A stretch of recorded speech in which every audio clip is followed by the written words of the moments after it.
বিষয় নিয়ে কথা বলে, আসে না নাই? অনেক পুরুষরা একে অপরের সাথে, বন্ধুদের সাথে বিভিন্ন বিষয় নিয়ে শেয়ার করে, এটা এমন ওইটা এমন, এগুলো বলা যাবে? আর সিবাউ হারাম, দাম্পত্য জীবনের সব বিষয়, স্বামীর সব বিষয় স্ত্রীর কাছে আমানত, স্ত্রীর সব বিষয় স্বামীর কাছে আমানত রেখেছে কে? দাম্পত্য জীবনের এই প্রাইভেট লাইফের কোনো কিছু কিয়ামত পর্যন্ত অন্যের কাছে প্রকাশ করাকে হারাম ঘোষণা করে দিয়েছে কে?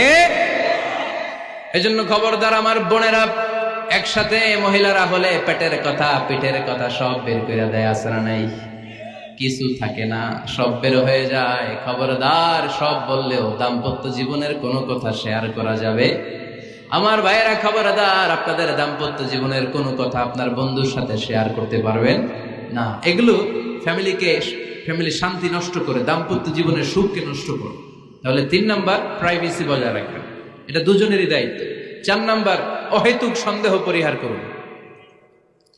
অনেক স্ত্রী আছে হাজবেন্ডের খালি সন্দেহ করে, এই ওদিকে তাকাই লাগেন, ওই মেয়ের দিকে তাকাই লাগেন, মোবাইল দেখি, মোবাইল দাও, ফেসবুকের পাসওয়ার্ড দাও, ঢুইকা দেখি মেসেঞ্জারে কার সাথে চ্যাট করছে, এই অফিসের ফাইল দেখি, এই এটা দেখি, এই তোমার ইনবক্স চেক করবো, এদিকে দাও, আছে না নাই?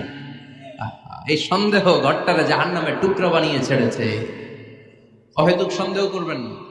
আবার ভাইরা ভাবিদেরকে অহেতুক সন্দেহ করবেন, এই ওদিকে গেলা কেন, ওদিকে তাকাইলা কেন, এটা করলা কেন, ওইটা করলা কেন, দেখি তোমার মোবাইল, তোমার মোবাইলের গ্যালারি দেখি, লক করে রাখছো কেন, লক খোলো, আছে না নাই? অহেতুক সন্দেহ ফ্যামিলিটারে জাহান্নামের টুকরা বানিয়ে দেয়। হ্যাঁ, ভ্যালিড কোনো অপরাধ যদি স্বামী করে ফেলে, ভ্যালিড কোনো অপরাধ যদি স্ত্রী করে ফেলে, পরকীয়ার কোনো বিষয় যদি প্রমাণিত হয়, বসেন, কনসাল্ট করেন, একে অপরের সাথে কথা বলেন, জিজ্ঞেস করেন।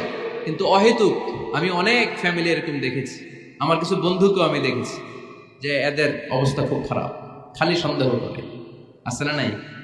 সন্দেহের রোগটা বড় রোগ, এই রোগ থেকে বেরিয়ে আসতে হবে, অহেতুক সন্দেহ করা যাবে না। 5 নাম্বার, হাজব্যান্ড ওয়াইফের দায়িত্ব হচ্ছে একে অপরের সহযোগী হতে হবে, সহকর্মী। আল্লাহর জান্নাত পাওয়ার ক্ষেত্রে একে অপরের সহযোগী। আপনি একা জান্নাতে যাবেন, ভাবি জাহান্নামে, এটা আপনি চান? জি না, আওয়াজ নাই আমগো গলায়। আপনি এটা চান? ভাবি একা জান্নাতে যাবে, আপনি যাবেন না, এটা ভাবি চায়? চায় না। তাহলে গেলে একসাথেই যান না, একসাথেই যান, একসাথেই যাবেন, আলাদা না। এজন্য আল্লাহর আনুগত্যে, আল্লাহর ইবাদতে, দাম্পত্য জীবনে একে অপরের সহযোগী হতে হবে। স্বামী ভুল করলে স্ত্রী সুন্দর করে শুধরে দিবে, স্ত্রী ভুল করলে স্বামী শুধরে দিবে। ফজরের সময় স্ত্রী হাজবেন্ডকে ডেকে দিবে, উঠতে না চাইলে ঠান্ডা পানির ছিটা দিবে।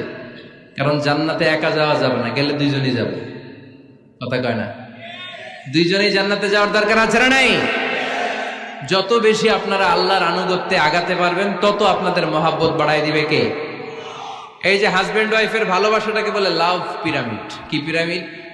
লাভ পিরামিড, লাইক ট্রায়াঙ্গেল, ত্রিভুজ আকৃতির। হাজবেন্ড ওয়াইফের ভালোবাসাটা ত্রিভুজ আকৃতির। The closer the couple comes to Allah, the closer they comes to each other. Husband wife যত বেশি আল্লাহর কাছে যাবে, তারা নিজেরাও নিজেদের তত কাছে যাবে। হাজবেন্ড ওয়াইফ আল্লাহর সম্পর্ক থেকে যত দূরে সরে